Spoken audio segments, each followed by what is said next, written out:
Welcome to Mother Teresa tuition points में आप लोगों का बहुत बहुत स्वागत है। मैं हूं विकास कुमार भारती। आप लोगों को सुबह का प्यार भरा नमस्कार। जैसा कि हम लोग कुछ पिछले क्लास में हम लोग चर्चा किए हुए थे द्वितीय व्यक्ति से संबंधित, आज जो है हम लोग तृतीय व्यक्ति से संबंधित कुछ सूत्रों के आधार पे कुछ चर्चा करेंगे। तो सबसे पहले कुछ शुरुआत हो तो कुछ अच्छी चीज़ों से हो, तो इसके लिए सबसे पहले सुविचार। आज का सुविचार है, जो व्यक्ति जब तक अपने बारे में अच्छा नहीं सोच सकता वह कभी दूसरों के बारे में अच्छा या बुरा नहीं सोच सकता। आज का यही था सुविचार। तो सबसे पहले हम लोग आज जो चर्चा करने जा रहे हैं करण कारक तृतीय व्यक्ति पे। करण कारक तृतीय व्यक्ति में देखिए, सबसे पहले यहाँ पे करण कारक, और जब भी होगा करण कारक में तृतीय व्यक्ति का ही प्रयोग होगा। जब करण कारक की बारी आएगी तो इसका मतलब है उसमें जब भी प्रयोग किया जाएगा तृतीय विभक्ति का ही प्रयोग किया जाएगा। बस में रहना। अब देखिए, उसके आधार पे एक सूत्र है यहाँ पर दिया हुआ, साधकतमं करणम। साधकतमं करणम। तो यहाँ पर देखिए बात है कि सबसे पहले कि इसका कहना है किसी क्रिया को करने में जो अत्यधिक सहायक हो उसे करण कारक कहते हैं। हम देखिए क्या बोले हैं कि यहाँ पर परिभाषा में किसी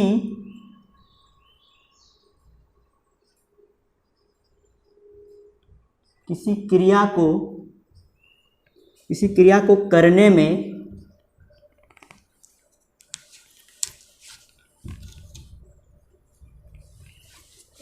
यहाँ पर किसी क्रिया को करने में जो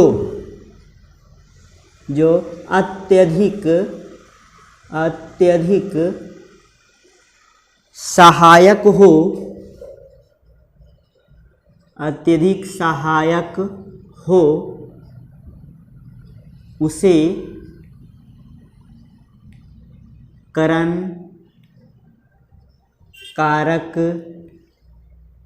करण कारक कहते हैं। यही बात यहाँ पे लिखा हुआ है। तो अब देखिए यहाँ पे बात क्या हुआ कि जो क्रिया को करने में अत्यधिक सहायक हो, किसी भी क्रिया है, कोई भी क्रिया है, उसको करने में जो अत्यधिक सहायक हो रहा है, क्रिया की सिद्धि में जो अत्यधिक सहायक हो रहा है, उसी को हम क्या कहते हैं? करण कारक। क्रिया सिद्धि का अर्थ हो गया क्रिया को समाप्ति करने में जो अत्यधिक सहायक हो रहा है उसे ही हम करण कारक बोलेंगे। और करण कारक में क्या होता है? तृतीय व्यक्ति। करण कारक में तृतीय व्यक्ति का ही प्रयोग किया जाता है। जैसे हम मान लिया जाए, अभी हम यहाँ पे लिखते हैं एग्जाम्पल के तौर पे। देखिए, जैसे अगर इसको अच्छे तरीके से अगर देखा जाए तो यहाँ पर देखिए हम बात लिखते हैं क्या, जैसे यहाँ पर लिखा हुआ है क्रिया सिद्धौ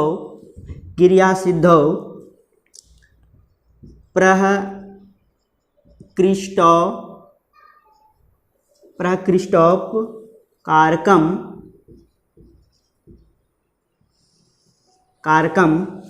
उसके बाद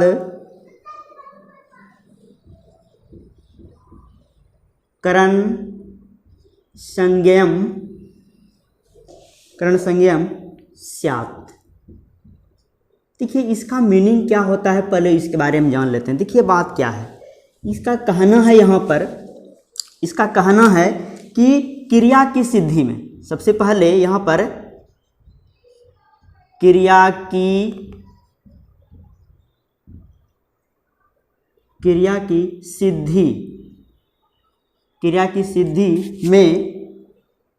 में जो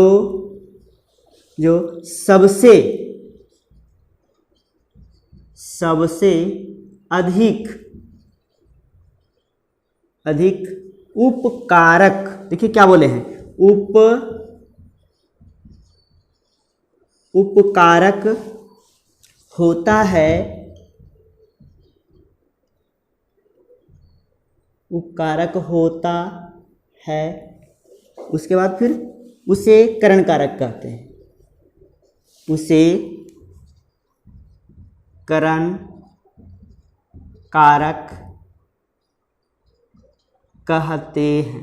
यहाँ पर ये बात है, देखिए क्रिया सिद्धि का अर्थ हुआ क्रिया की समाप्ति जो अत्यधिक रूप से कर रहा है उससे ही हम करण कारक बोलेंगे। तो यही यहाँ पे किसका कहना है कि क्रिया सिद्धो प्रकृष्टोपकारकम करण संज्ञम स्यात्। इसका मतलब है कि क्रिया की सिद्धि में, सिद्धि का अर्थ ये हो गया क्रिया की समाप्ति में। अब कहता है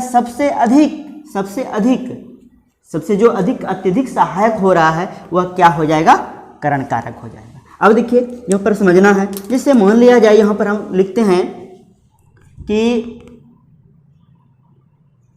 वह हाथ से मिठाई बांटता है, वितरित करता है, बांटता है, यही चीज लिखा हुआ है। अच्छा आइए देखते हैं, इसको भी आप छोड़ दीजिए और इसको भी आप तब तक के लिए भूल जाइए। लेकिन सबसे पहले कोई भी चीज़ है तो कर्ता और क्रिया का रिलेशन जानना बहुत आवश्यक हो जाता है। तो कर्ता और क्रिया के रिलेशन में देखिए आज हम लोग जान रहे हैं क्या, कि बांटने का जो काम करेगा, ध्यान दीजिएगा, जो बांटने का काम करेगा, बांटने का काम कर रहा है ये, इसका मतलब ये तो मेरा क्या हो गया, कर्ता कारक हो गया। बस समझ रहे ना, कर्ता कारक हो गया। अब देखिए बांटना, इसका मतलब ये क्या हुआ, ये मेरा हो गया क्रिया, ये क्या हो गया, क्रिया हो गया। अब देखिए वह बांटता है, क्या बांट रहा है, मिठाई को। इसकी अत्यधिक इच्छा क्या हो रहा है बांटने का, मिठाई। तो इसका मतलब ये मिठाई जो लिखे हैं, अत्यधिक इच्छा हो रहा है कि नहीं हम मिठाई बांटें, तो इसका मतलब ये कर्तुरी इपिसक्तम कर्म की संज्ञा हो गई। इसका मतलब ये क्या हो गया मेरा, ये हो गया, ये कर्म हो गया, ये क्या हो गया, कर्म हो गया। अब लिखते हैं, अब कहता है कि वह बांटता है, मिठाई बांट दिया, ये कर्म हो गया। अब बांट रहा है किससे, हाथ से। तो अत्यधिक सहायक क्रिया की सिद्धि में, यानी कि क्रिया की समाप्ति में जो अत्यधिक सहायक हो रहा है, तो अत्यधिक सहायक तो मेरा हाथ हो रहा है ना, हाथ ही हो रहा है। तो देखिए ये हाथ हो रहा है, तो हाथ जो क्रिया की सिद्धि में सहायक हो रहा है, तो यहाँ पे लिख देंगे क्रिया सिद्धि में अत्यधिक सहायक, अत्यधिक सहायक, सहायक। जब अत्यधिक सहायक हो गया तो ये क्या हो गया, ये करण कारक हो गया, करण कारक हो गया। तो अब देखिए बना लीजिए, कर्ता कारक में कौन सी व्यक्ति होती है, प्रथम व्यक्ति होती है। अब करण कारक में कौन सी व्यक्ति होती है, तो तृतीया विभक्ति होती है। कर्म कारक में कौन सी व्यक्ति होती है, तो कर्म कारक में द्वितीया विभक्ति होती है। और क्रिया तो अब जानते हैं जब भी होती है वह कर्ता के वचन पुरुष के अनुसार ही होती है। तो यहाँ पर लिख देंगे कर्ता के वचन पुरुष के अनुसार, कर्ता के वचन पुरुष के अनुसार, यही लिख दिए। अब आते हैं, देखिए वह, तो यहाँ पर क्या, सह मन वह, तत्शब्द रूप पुल्लिंग जाइएगा तो सह तौ ते प्रथम में निकल गया, प्रथम एक वचन में हो गया सह। अब क्या है, हाथ से, तो हस्त मन होता है, हाथ, हस्त मन क्या होता है, हाथ। अब देखिए हाथ से लिखा, अब इसमें तृतीया लगाना है, तो बालक शब्द रूप पुल्लिंग जब निकलेगा तो बालकः बालको बालकः बालकम बालको बालकान, फिर तृतीया के एक वचन में आइएगा तो बालक लिख के एन जोड़ दिया, तो हम भी क्या किए, हस्त लिख के एन जोड़ दिए, हस्तेन हो गया। अब आइए मिठाई को, मिठाई यहाँ पे कर्म है तो मिष्टान्न मना होता है मिठाई, और इसमें द्वितीया लगाना है तो मिष्टान्नम हो गया। अब देखिए यहाँ पे बांटता है, तो यहाँ पर लिख देंगे वितरति, वितरति, क्योंकि कर्ता प्रथम पुरुष एक वचन में, इन प्रथमों के एक वचन में, तो क्रिया भी प्रथम पुरुष एक वचन में, ता है ती है लट लकार में, हो गया ना। तो इसका मतलब है यहाँ पर क्रिया को अत्यधिक जो करने में, क्रिया को समाप्ति करने में अत्यधिक सहायक जो हो रहा है यही हाथ हो रहा है ना। अगर आपका ये इच्छा हो जाए कि अगर क्या आप पैर से तो उठा के नहीं दे सकते हैं क्या, अच्छा आप बताइए मुंह से दे सकते हैं उठा के? क्या मुंह से? नहीं ना, तो खुद आपको देने में नहीं बनेगा, आपको अच्छा ही नहीं लगेगा। तो इसका मतलब है मिठाई आप बांट रहे हैं, जैसे कि हम कोई पर्व वगैरह पे, जैसे दीपावली के अवसर पर या दुर्गा पूजा के अवसर पर या किसी भी अवसर पर बांटते हैं मिठाई, तो क्या करते हैं? हाथ से ही देते हैं ना, देते हैं कि ना? बताइए, हाथ से ही देते हैं। इसका मीनिंग होता है कि क्रिया को करने में जो अत्यधिक सहायक हो रहा है, तो मेरा क्रिया की समाप्ति करने में अत्यधिक सहायक जो हो रहा है सिद्धि में, ये हाथ हो रहा है। तो इसलिए हस्त क्या हो गया यहाँ पे? हस्त मना हाथ, तो हो गया ये करण कारक। और करण कारक में कौन सी व्यक्ति? तृतीया व्यक्ति। अगर आपसे परीक्षा में पूछा जाए सह हस्तेन मिष्टान्नम वितरति कौन से विधायक सूत्र के आधार पर आधारित है, तो आप बोल सकते हैं साधकतमम करणम। साधकतमम करणम। देखिए यहाँ पे तो हस्त, यहाँ पे क्या हो गया? ये साधकतमम करणम है, साधक कर्म नहीं है, साधक कर्म नहीं, बस मेरे ना। इसका मतलब है यहाँ पे ये हस्तेन जो है क्या हो गया मेरा? ये तृतीया व्यक्ति हो गया हस्तेन, बस मेरे हैं। अच्छा देखिए, जैसे मान लिया जाए, अगर आप कहते हैं जैसे यहाँ पे सीता चम्मच चम्मचेन न चम्मच से लिख दिए, फिर लिखते हैं यहाँ पे सीता चम्मच से खाती है, यहाँ पे लिख दिए ओदनम खादती, ऐसा ही लिखें। आप बताइए यहाँ पर सीता चम्मच से भात खाती है, ऐसा ही लिखें। आप बताइए सीता करता है मेरा, खादती मेरा क्रिया है, क्रिया की समाप्ति करने में अत्यधिक सहायक जो हो रहा है मेरा, ये क्या हो रहा है? चम्मच हो रहा है। तो आप कह सकते हैं यहाँ पे, अगर आप ये भी आपका सवाल हो जाए सर अगर हाथ नहीं रहता तो क्या चम्मच अपने खा लेता? तो इसका मतलब हम ये मीनिंग नहीं कर रहे, हम बोलें कि क्रिया को करने में जो अत्यधिक सहायक हो रहा है, तो अगर हाथ भी यहाँ पर अगर आ जाए तो हस्तेन हो जाएगा। लेकिन बात यहाँ पे चम्मच से, तो चम्मच मेरा क्या हो रहा है? यहाँ पे क्रिया सिद्धि करने में, क्रिया की समाप्ति करने में अत्यधिक सहायक हो रहा है, इसलिए यहाँ पे ये क्या हो गया मेरा? करण कारक हो गया, बस मेरे ना। तो हाथ भी है, हम मान रहे हैं हाथ भी है, लेकिन अत्यधिक सहायक मेरा क्या है? चम्मच है। तो इसलिए ये क्या हो गया मेरा? ये हो गया तृतीया व्यक्ति। चम्मचेन में कौन सा व्यक्ति? तृतीया व्यक्ति। तो उम्मीद करते हैं आपको जो भी समझाएं ये बात आपको संभवतः समझ में आ गया होगा। तो इस तरह का अगर आपसे सवाल आ जाए आपके सामने, तो आप जैसे भी बनाइएगा, जैसे सूत्र के आधार पर अभी आपको बताएं कि क्रिया की सिद्धि में जो अत्यधिक सहायक होगा वही मेरा क्या होगा? करण कारक होगा। और करण कारक में कौन सी व्यक्ति होगी? तृतीया व्यक्ति होगी। तो इसके आधार पे आपको एग्जाम्पल देके समझाएं, तो उम्मीद करते हैं आप समझ गए होंगे। तो जैसे भी है, जब तक आप बढ़िया से इसे समझिएगा नहीं और सुनिएगा, वीडियो को बढ़िया से देखिएगा नहीं, तब तक ये संभव नहीं है कि आप इसे बढ़िया से बना सकते हैं। तो आप इसे बढ़िया से सुनिए और बनाइए, तब बनेगा आपसे। अब देखिए यहाँ पर सूत्र है करणे तृतीया। करणे तृतीया, ध्यान दीजिएगा, इसका मीनिंग हो जाता है यहाँ पर कि करण कारक में तृतीया विभक्ति होती है, ऐसा ही लिखा हुआ है। अब देखिए यहाँ पर हम जो लिखे हैं कि करण कारक में तृतीया विभक्ति होती है, अगर ये सब ऑब्जेक्टिव टाइप का क्वेश्चन हो जाता है कि करण कारक में कौन सी व्यक्ति होती है, तो तृतीया व्यक्ति होती है, ये बात हो गया। अगर आपसे ये पूछा जाए क्रिया सिद्धि में कौन सी व्यक्ति का प्रयोग किया जाता है, तो तृतीया व्यक्ति का प्रयोग किया जाता है। क्रिया की सिद्धि में, क्रिया की समाप्ति करने में जो अत्यधिक सहायक होता है उसे करण कारक कहते हैं। तो यहाँ पर क्रिया सिद्धि में किस कारक का प्रयोग किया जाता है, तो करण कारक का प्रयोग किया जाता है, ये भी हो सकता है। अच्छा देखिए, अब यहाँ पे लिखे हैं करण कारक में कौन सी व्यक्ति होती है, तो करण कारक में तृतीया व्यक्ति होती है, ऐसा ही लिखे हैं। तो एग्जाम्पल के तौर पर इसे मान लिया जाए, हम लिखते हैं कि मैं मुख से खाता हूँ, ऐसा ही लिखें, मैं मुख से खाता हूँ, ऐसा लिख दीजिए। आप बताइए यहाँ पर, तो मैं का संस्कृत क्या? अहम हो गया ना, ये कर्ता के रूप में हो रहा है यहाँ पर, और ये क्या हो रहा है, क्रिया के रूप में हो रहा है। तो खा मतलब खाना है ना, लिख दें खा मतलब खाना। अब आइए देखते हैं, ता है ती है लट लकार में, तो इसका मतलब है ये उत्तम पुरुष एकवचन में, तो लट लकार उत्तम पुरुष एकवचन में क्या, उत्तम पुरुष एकवचन में क्या होता है, आमी होता है, लिख दिए आमी। अब आइए देखिए, अब कहता यही क्रिया है, इसकी सिद्धि में यानी कि समाप्ति करने में अत्यधिक सहायक कौन हो रहा है, तो इसका मतलब मुख ही हो रहा है, तो इसका मतलब इसमें क्या लग जाएगा, तृतीया लग जाएगा। तो इसका मतलब है यहाँ पर मुख, मतलब मुख लिख दिए, और इसमें तृतीया क्या हो जाएगा, मुखेन हो गया। बात समझ आ गया ना, इसका मतलब यही क्या हुआ मेरा, ये तृतीया व्यक्ति इसमें लग गया।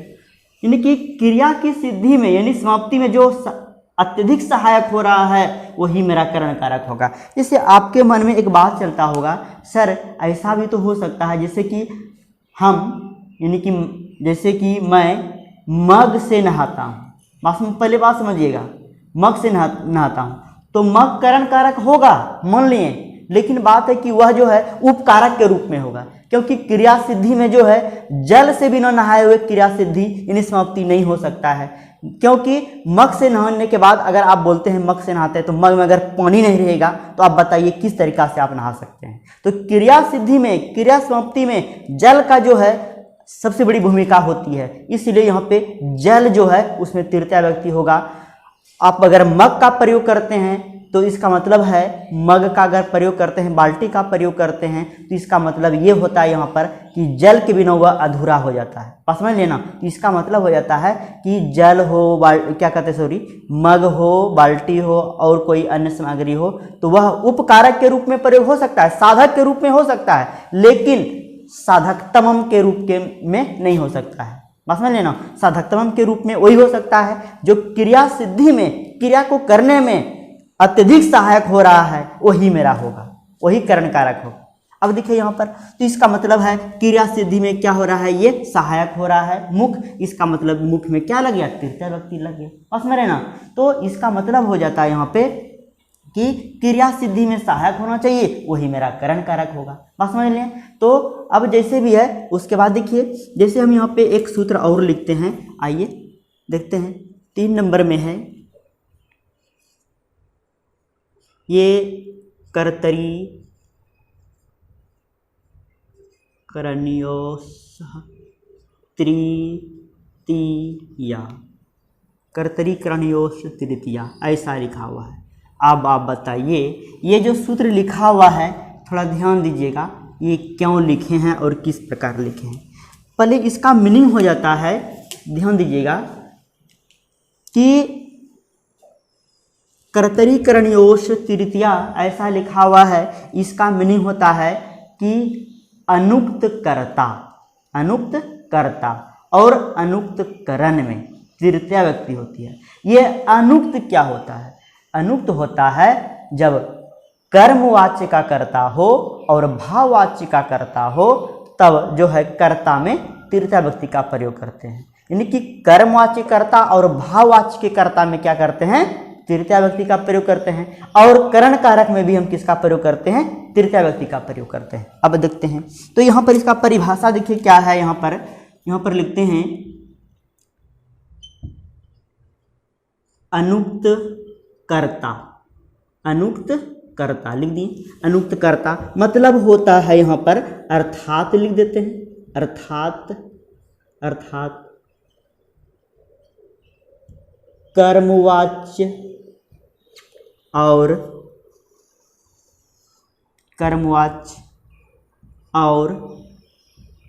भाववाच्य के, कर्मवाच्य और भाववाच्य के कर्ता में और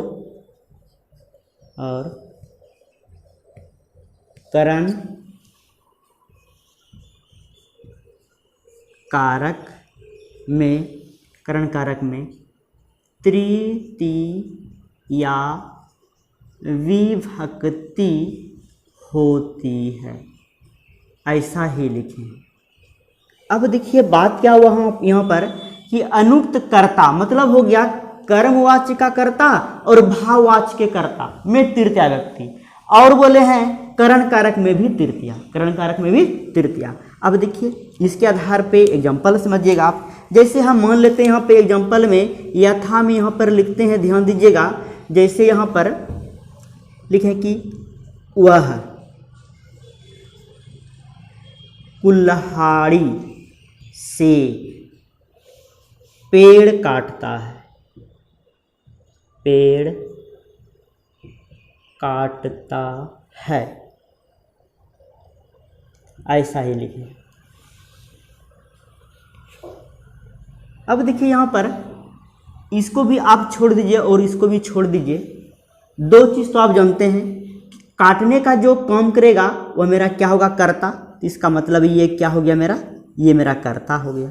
समझ रहे ना, ये मेरा क्या हुआ, कर्ता हो गया। उसके बाद देखिए अब है यहाँ पर काटना, ये क्या हो गया मेरा, क्रिया हो गया ना। अब देखिए अब कहता है कि वह काटता है किसको, पेड़ को। तो इसकी इच्छा हो गया, अत्यधिक इच्छा हो गया कि जो है पेड़ काटते हैं, अत्यधिक इच्छा हो गया। तो अत्यधिक इच्छा जिस वस्तु की हो गई तो इसका मतलब क्या, कर्तूरी इपि सततम कर्म हो गया। इसका मतलब ये जो है ये क्या हो गया मेरा, कर्म कारक हो गया। तो कर्म कारक, तो इसका मतलब ये हम कर्म लिख देते हैं, लिख दिए। अब आइए, अब है कि वह जो है कुल्हाड़ी से पेड़ काटता है, ये कुल्हाड़ी मेरा बच गया। तो काटने में, पेड़ को काटने में अत्यधिक सहायक कौन हो रहा है, इसका मतलब ये जो है कुल्हाड़ी अत्यधिक सहायक हो रहा है। इसका मतलब अत्यधिक सहायक जो हो रहा है क्रिया को करने में, वही क्या होता है, करण कारक होता है। तो इसका मतलब ये क्या हो गया मेरा, ये करण कारक हो गया।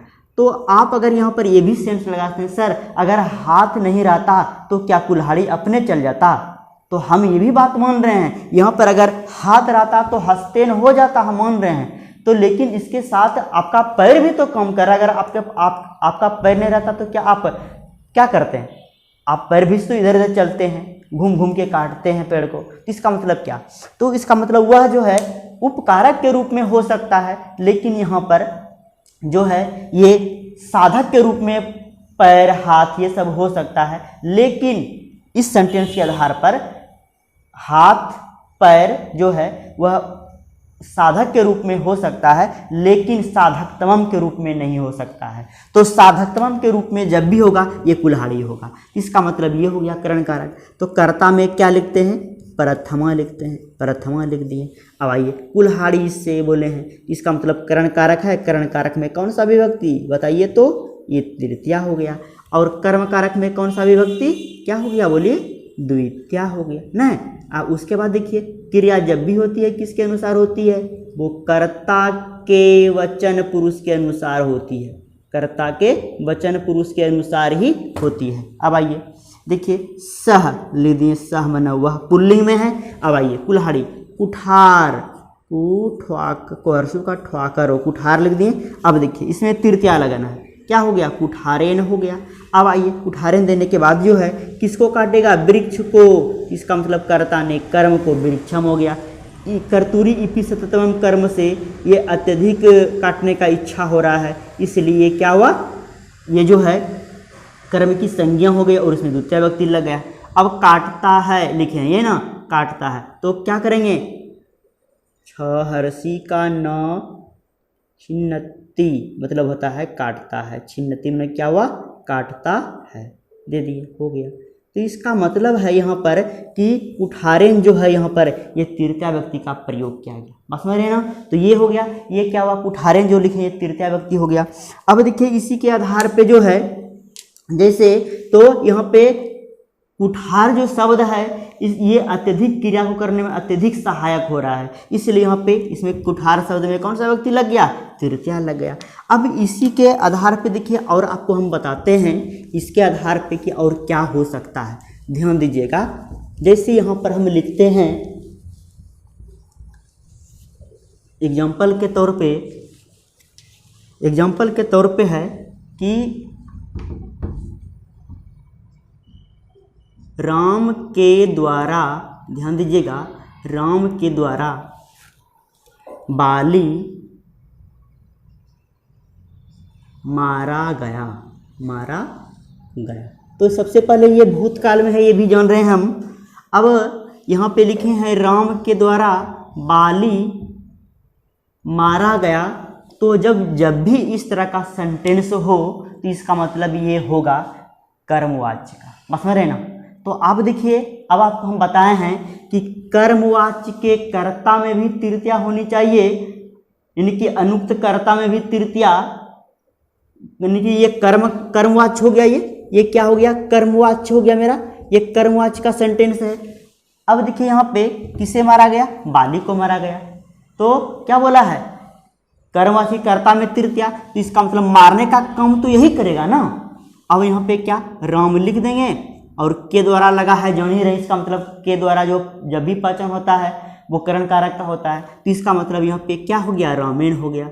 अब आइए, अब ये क्या, यहाँ पे एक सेंटेंस है कि राम के द्वारा बाली जो मारा गया, तो जब कर्मवाच्य का कर्ता हो तो उसमें तृतीया तो हम लगाएंगे ही, यानी कि अनुक्त कर्ता में तृतीया। अब आइए, अब कर्मवाच्य के कर्म में कौन सा विभक्ति? प्रथम व्यक्ति होती है, तो इसका मतलब यहाँ पे क्या हो गया? यहाँ पे लिख देंगे वाकलो, उसके बाद लिखेंगे यहाँ पे वाली, वाली है दे दिए। अब आइए वाली, अब क्या मारा गया?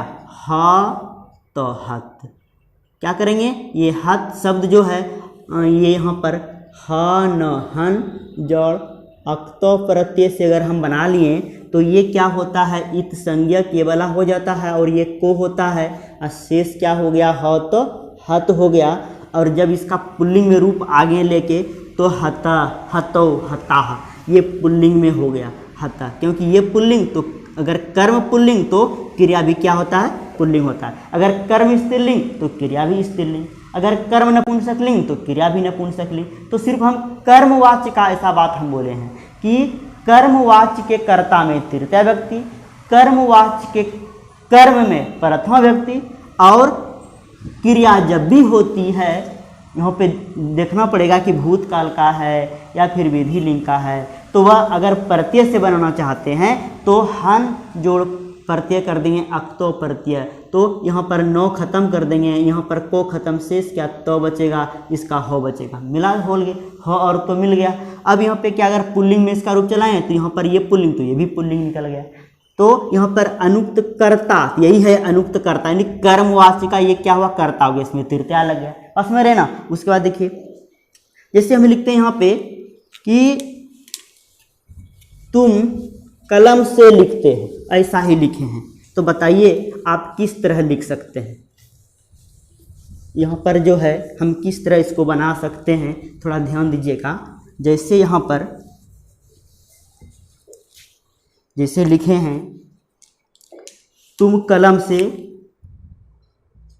तुम कलम से लिखते हो, ऐसा लिखा हुआ है। तो यहाँ पर देखिए, अच्छा एक शब्द और लिखिए, पत्र लिखते हो, ऐसा लिखा हुआ है। तो तुम मतलब क्या होता है? तुम, ये कर्ता हो गया, लिख मतलब लिखना, ता है ये लट लकार, ये मध्यम पुरुष, ये भी मध्यम पुरुष, एक वचन में क्या हो जाएगा? सी हो जाएगा, हो गया ना। और तुम लिखते हो किसको? पत्र को। इच्छा हो गया कि चलिए अत्यधिक इच्छा हो गया, हम इसी को आज लिखते हैं। तो जब वस्तु को जो हम अत्यधिक कर रहे हैं, अत्यधिक की मतलब कि इच्छा जग गया, इसका मतलब है कि कर्तरी ई पे सतम कर्म की संज्ञा हो गए और इसमें द्वितीया लगा दिए। अब देखिए क्या होता है यहाँ पर, जैसे अब क्या है? कलम से, तो अनुक्त कर्ता, और अनुक्त करण में, तो करण तो मेरा यही है ना, क्या बोला है? तृतीया। तो इसका मतलब है क्रिया को करने में अत्यधिक सहायक जो हो रहा है, कलम हो रहा है, इसलिए कलम में क्या हो जाएगा? तृतीया। तो कलमो लिख देंगे और तृतीया लगाना, लगा दिए, हो गया। तृतीया के वचन में कलमेन हो गया। तो त्वम कलमेन पत्र में लिखसी, तो इसका मतलब यहाँ पे कलमेन जो है क्रिया की सिद्धि में अत्यधिक सहायक हो रहा है, इसलिए कलमेन में क्या हो गया? तृतीया व्यक्ति हो गया। कौन से सूत्र के आधार पर आधारित है? तो क्या होगा? क्या कहते हैं ये? कर्तरी ही करण ही ओ से तृतीया। समझ रहे हैं? उसके बाद देखिए, जैसे यहाँ पर एक है, ध्यान दीजिएगा। अब देखिए इसके आधार पे लिखते हैं, राम के द्वारा, या ऐसा भी लिख सकते हैं राम के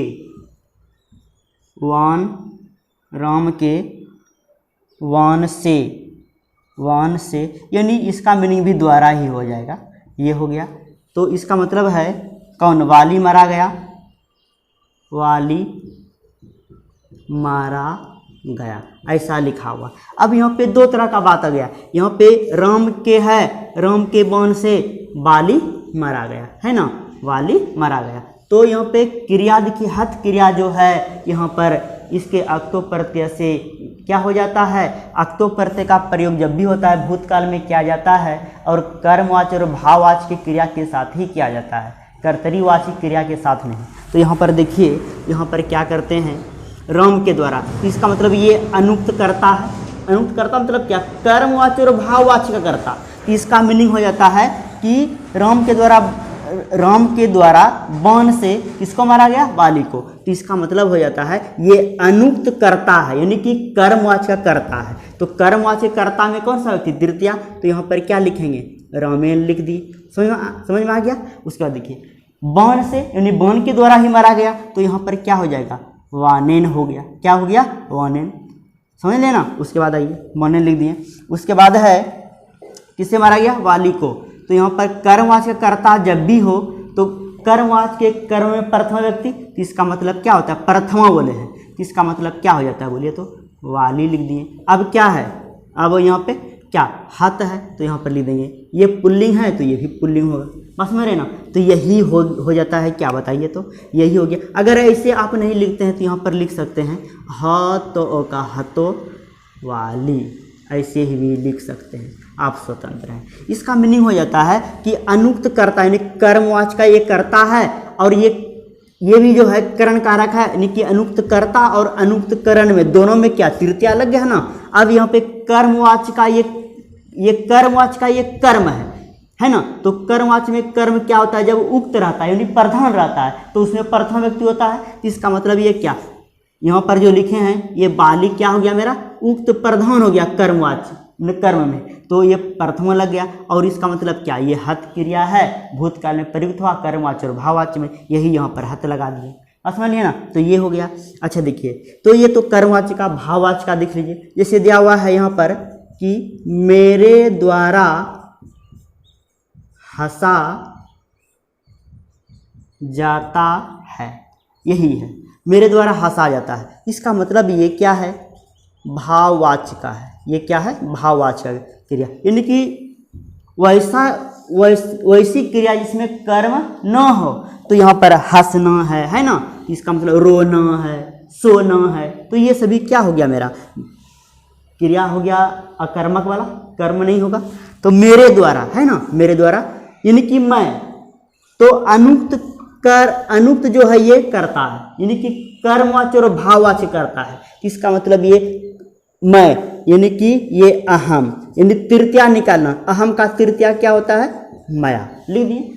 अहम का तृतीया क्या, माया, लिख दिए। उसके बाद हंसा जाता है, यानी कि अनुक्त कर्ता में तृतीया, तो तृतीया लग गया। हंसा जाता है, हंस मतलब हंसना, पहले बात समझिए। हंस मतलब क्या हो गया, यहाँ पर हंस मतलब हंसना। जब कर्मवाचक का भाववाचक क्रिया जब भी हो, याद रखिएगा, जब लट लकार में है तो हस धातु पहले लिख दीजिए, यक प्रत्यय लगा दीजिए। उसके बाद लट लकार का जो रूप है आत्मनेपदी क्रिया वाला, वो हमेशा जोड़ दीजिए। आत्मनेपदी, सुने ना, रूप, आत्मनेपदी रूप हो गया। अब देखिए क्या करते हैं, हस लगा दिए, क खत्म हो गया, शेष तो यो बचा, तो इसमें आ जाएगा इसका वैल्यू, यहाँ पर क्या दे दिए। अब देखिए, जब कर्मवाचक और भाववाचक का, जब कर्मवाचक का क्या कहते हैं, कर्मवाचक का सेंटेंस होगा लट लकार में, तो क्रिया जब भी रखिएगा प्रथम पुरुष के तीनों वचन में सिर्फ रखिएगा, बस में रहे ना। कर्मवाचक के, यानी कि कर्मवाचक का जब सेंटेंस हो तो क्रिया को आप जब भी रखिएगा लट लकार में, तो इसका मतलब उसको हमेशा जो है कहाँ रखिएगा, प्रथम पुरुष के तीनों वचन में सिर्फ रखिएगा, मध्यम पुरुष और उत्तम पुरुष में प्रयोग नहीं कीजिएगा। अब देखिए, अब जब भाववाचक का क्रिया की बात आ जाए लट लकार में, तो ध्यान दीजिएगा उसका क्या कीजिएगा, उसका कर्ता में तो तृतीया लगाइएगा ही, और कर्म का तो प्रयोग होता नहीं है। अब यहाँ पे क्या, क्रिया हमेशा जब भी होगी प्रथम पुरुष एक वचन में ही होगी, चाहे कर्ता बहुवचन में ही क्यों ना हो। आप समझे ना। इसका मतलब क्या हो जाता है यहाँ पर, तो यहाँ पर क्या कर देंगे, हस्य ते अते अंते होता है ना, ते अते अंते, ते एते अंते। इसका मतलब ये प्रथम पुरुष है, तीनों वचन में है। और कर्मवाच्य और भाववाच्य में जब भी प्रयोग कीजिएगा, कर्मवाच्य में तीनों प्रथम पुरुष के तीनों वचन में कीजिएगा, अब भाववाच्य में सिर्फ प्रथम पुरुष में कीजिएगा। यही यहाँ पर प्रथम पुरुष में लिखे हैं। बात समझ में आ गया ना। तो अनुक्त कर्ता और अनुक्त करण में जब भी होता है, अनुक्त कर्ता और अनुक्त करण में तृतीया व्यक्ति का प्रयोग किया जाता है। और कर्मवाच्य के कर्म में प्रथम व्यक्ति होती है। बात समझिए। और क्रिया जब भी होती है, भूतकाल का हो, विधि लिंग का हो, मतलब इस तरह का, और जब प्रत्यय के आधार पे आप क्रिया को रखते हैं तो कर्म के अनुसार ही आप रख दीजिए। समझ रहे ना। अगर आप वैसे नहीं रखते हैं, जैसे लट लकार में आ जाए, तो क्रिया जब भी रखिए तो सिर्फ प्रथम पुरुष के तीनों वचन में रखिए। समझ रहे ना। यानी कि अगर एक हो जाए तो एक वचन में, अगर दो कर्ता हो जाए द्विवचन में, अगर ज़्यादा हो जाए तो बहुवचन में, लेकिन मध्यम पुरुष और उत्तम पुरुष में नहीं आना है। और ये अनुक्त कर्ता और भाव, ये भाववाच्य का है, ये भाववाच्य का है। तो भाववाच्य के कर्ता में क्या हो जाएगा, ये तृतीया हो जाएगा। और तृतीया में कौन सा व्यक्ति, तृतीया होता है। तो भाववाच्य कर्ता हो गया ये, और ये कर्ता में तृतीया लगा दिए। और क्रिया जो है हंसना, यक प्रत्यय लगा दिए, यो शेष बचा लगा दिए, और शेष अपने पदी क्रिया लट लकार का प्रथम पुरुष में सिर्फ इसका प्रयोग करना है। प्रथम पुरुष एक वचन में, कर्ता चाहे ज़्यादा क्यों ना हो, उससे मतलब नहीं है। इसका मतलब क्रिया क्या होगा, जब भी होगा प्रथम पुरुष एक वचन में। यही यहाँ पर लिख दिए हस्यते। उम्मीद करते हैं आप बहुत अच्छे से समझ गए होंगे। तो आप इसको जितने अच्छे से इसके समझ सकते हैं उतना बढ़िया रहेगा। बस समझ रहे ना। तो ध्यान दीजिएगा, इस सब जो बताएं आपको बहुत इंपॉर्टेंट चीज़ बताएं। इस तरह का बहुत सारा बात आ जाता है इसमें, मतलब कि आपके सामने अगर आ जाए क्वेश्चन में तो आप इसको ध्यान से बनाइएगा कि कर्मवाच्य और भाववाच्य के कर्ता में कौन सी विभक्ति होती है। देखिए क्या बोले, कर्मवाच्य और भाववाच्य के कर्ता में कौन सी विभक्ति, तो तृतीया व्यक्ति। कर्मवाच्य के कर्म में कौन सा विभक्ति, तो प्रथम व्यक्ति। समझ रहे ना। कर्म में प्रथम व्यक्ति। और जब भी क्रिया रखी जाती है लट लकार में रहेगा तो प्रथम पुरुष के तीनों वचन में प्रयोग करेंगे। अगर कर्ता एक वचन में होगा तो एक वचन में, अगर कर्ता द्विवचन में होगा तो द्विवचन में, क्रिया बहुवचन हो, कर्ता बहुवचन होगा तो क्रिया भी बहुवचन होगा। इस तरह का कर देंगे। अब देखिए भाववाच्य का होगा, भाववाच्य के कर्ता में तृतीया लगा दीजिए। क्रिया जब भी रखिए आप, हमेशा का बात बोलते हैं, वह जो है प्रथम पुरुष एक वचन में, अगर लट लकार में रहेगा तब। अगर आप रखते हैं प्रत्यय के आधार पर तो नपुंसक लिंग एक वचन में होता है। नपुंसक लिंग एक वचन में हमेशा, चाहे कर्ता बहुवचन में ही क्यों ना हो। तो उम्मीद करते हैं आप इसको समझ गए होंगे। आपने मुझे पढ़ाने का मौका दिया, इसलिए आपको बहुत बहुत धन्यवाद। और आप लोग इतना सा ज़रूर कीजिएगा, वीडियो को अच्छे से देख करके जो है इसके आधार पे आप 2-4 एग्जाम्पल अपने से बनाइएगा तो बेहतर होगा। पास में रहना। तो आज के वीडियो में बस इतना सा ही विशेष, नेक्स्ट क्लास में फिर मिलते हैं।